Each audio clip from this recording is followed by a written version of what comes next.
ঠাকুর, মা ও স্বামীজির চরণে প্রণাম নিবেদন করে শুরু করছি স্বামী গম্ভীরানন্দ মহারাজ কর্তৃক সম্পাদিত উদ্বোধন কার্যালয় থেকে প্রকাশিত শ্রী রামকৃষ্ণ ভক্ত মালিকা। ভগবান শ্রী রামকৃষ্ণদেবের অন্তরঙ্গ ও বিশেষ কৃপাপ্রাপ্ত ভক্ত মণ্ডলীর সম্বন্ধে এই গ্রন্থে বর্ণনা রয়েছে। সর্বপ্রথমে পাঠ করব শ্রী রামকৃষ্ণদেবের পরম ভক্ত জগৎবিখ্যাত স্বামী বিবেকানন্দের কথা। আজ পঞ্চম পর্ব। দক্ষিণেশ্বরে যাতায়াতের সঙ্গে সঙ্গে নরেন্দ্রের কলেজের পাঠাভ্যাসও চলিতেছিল। অদ্ভুত স্মৃতিশক্তি লইয়া তিনি জন্মিয়াছিলেন, সুতরাং কলেজের পাঠাভ্যাসের জন্য অল্প সময়ই প্রয়োজন হইত। অতিরিক্ত সময় বন্ধুবান্ধবের সহিত আমোদ আহ্লাদে বা বিবিধ বিষয় শিক্ষায় ব্যয়িত হইত। প্রবেশিকা পরীক্ষা দিবার বৎসরের প্রারম্ভ হইতে 1879 তিনি ভারতবর্ষের ইতিহাস সমূহ আগ্রহ সহকারে পড়িয়াছিলেন।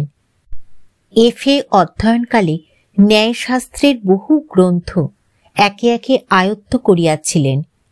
বিএ পরীক্ষার পূর্বে ইংল্যান্ড ও ইউরোপের বর্তমান ও প্রাচীন ইতিহাস এবং পাশ্চাত্য দর্শন শাস্ত্রসমূহের সহিত সুপরিচিত হইয়াছিলেন।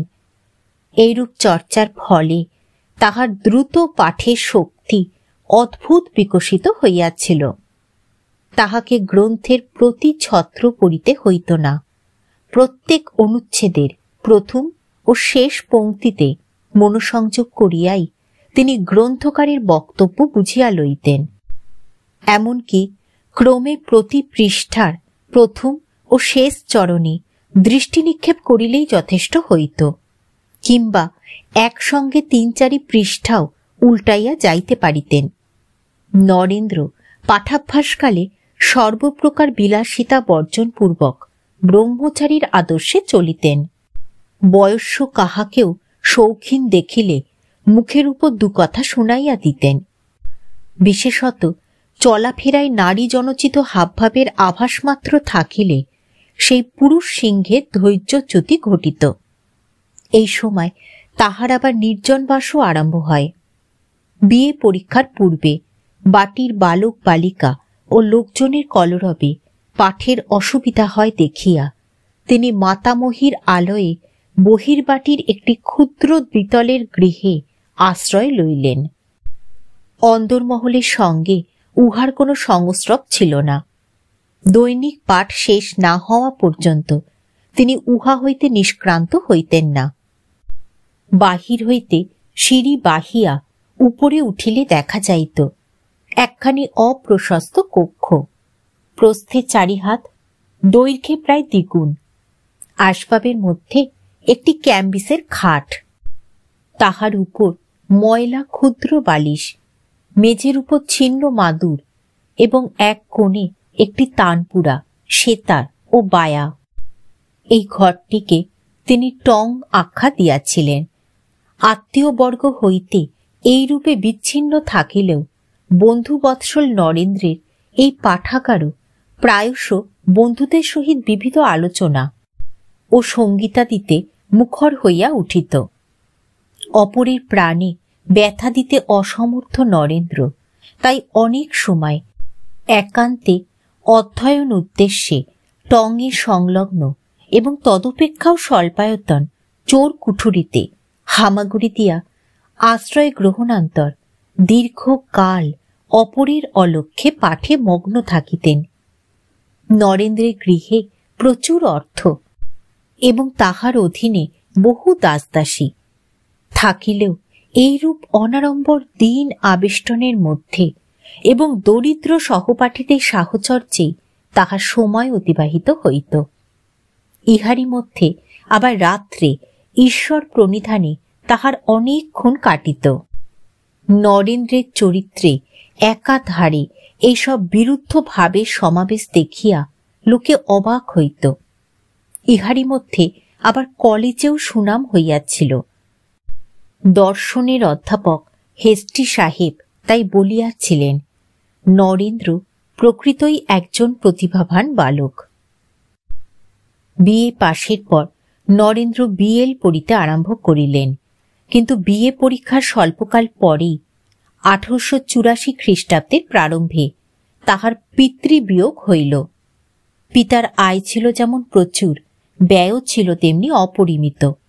মুক্ত হস্ত বিশ্বনাথ পরিবারের জন্য কিছুই রাখিয়া যান নাই। বিপদের কালে নরেন্দ্রের পিতৃগৃহে প্রতিপালিত বন্ধুবান্ধব সরিয়া দাঁড়াইলেন এবং বিরুদ্ধ ভাবাপন্ন অপর আত্মীয় স্বজন এই সুযোগে সমস্ত সম্পত্তি আত্মসাৎ করিতে অগ্রসর হইলেন। ভবিষ্যতে যিনি দরিদ্র নারায়ণের সেবা প্রবর্তন পূর্বক জগৎপরেণ্য হইবেন, আজ তাহাকে দারিদ্র্যের প্রত্যক্ষ অভিজ্ঞতা দিবার জন্যই বোধহয় এই আয়োজন। কিন্তু সে শিক্ষা বড় নিদারুণ, বড় মর্মন্তুদ। যাহার সংসারে মাসিক সহস্র মুদ্রা ব্যয় হইত এবং যাহার কৃপালাভের জন্য বহু ব্যক্তি লালায়িত থাকিত, সেই নরেন্দ্র আজ পদব্রজে কলেজে যাইতেছেন। সে পদ নগ্ন, পরিধানে অতি স্থূল বস্ত্র, উদর অন্নহীন।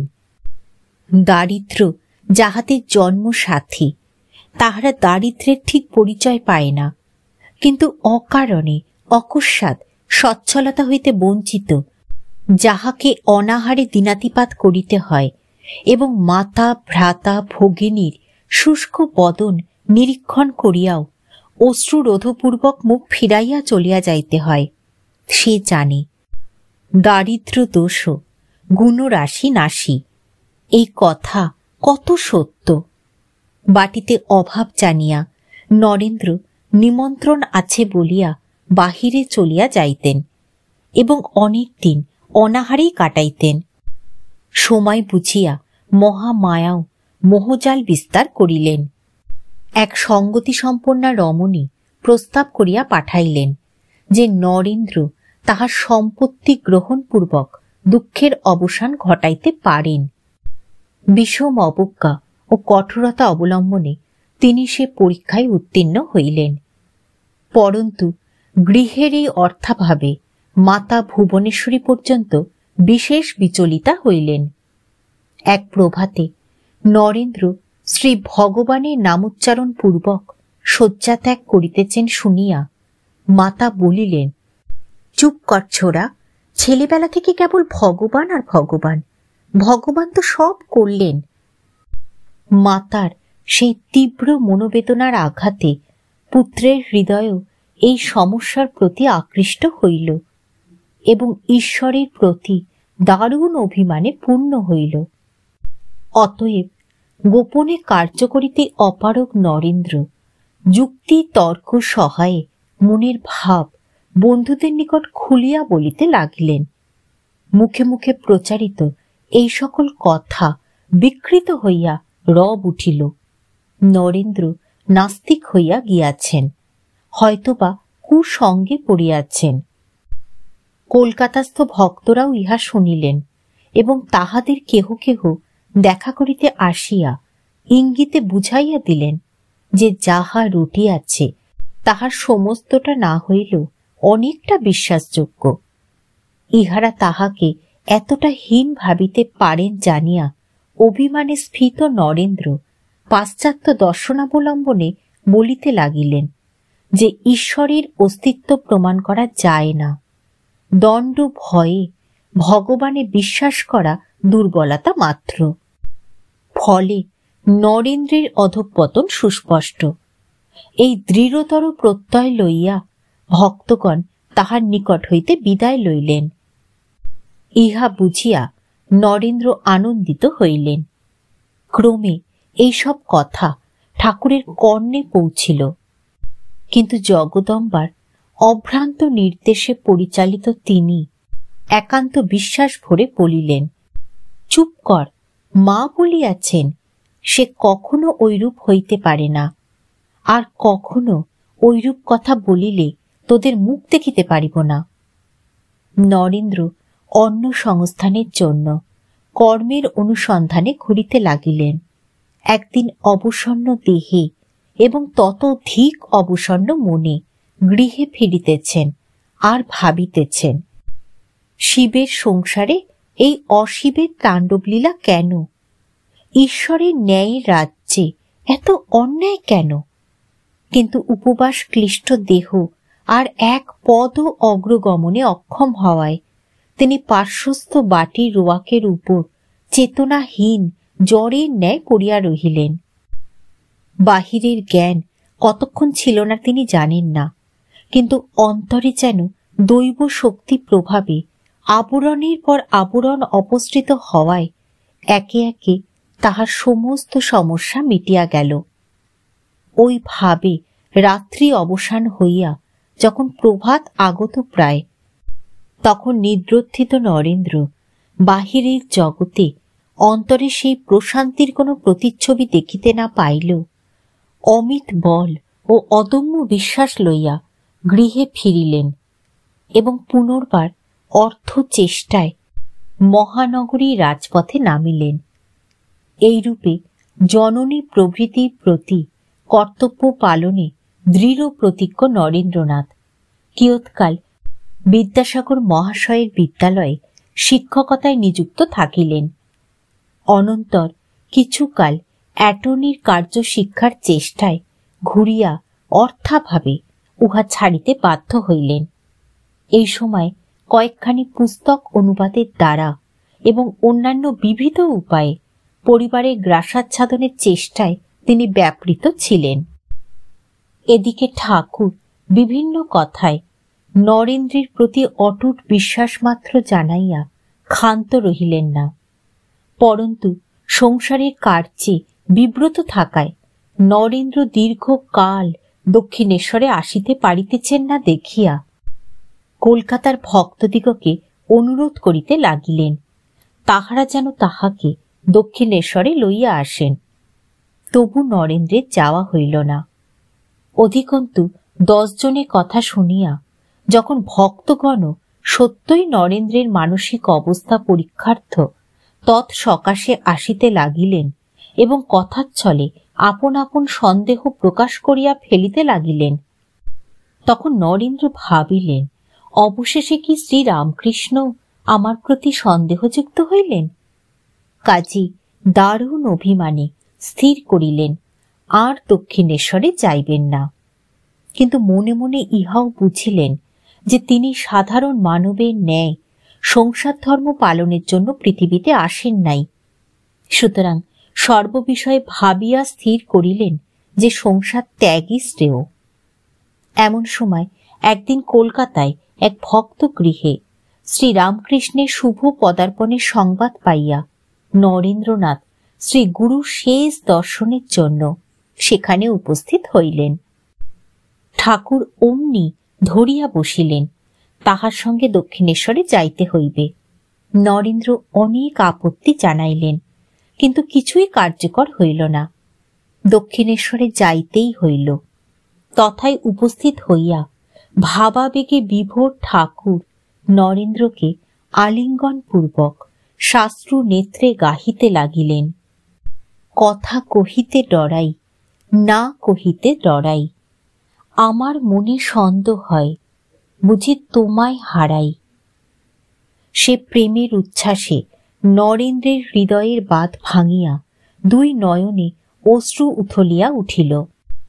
তাহাদের এই প্রকার আচরণে বিস্মিত পার্শ্বস্থ সকলেরই অনুসন্ধিৎসা জাগিলেও ঠাকুর কোনো কারণ নির্দেশ না করিয়া শুধু বলিলেন, আমাদের ও একটা হয়ে গেল।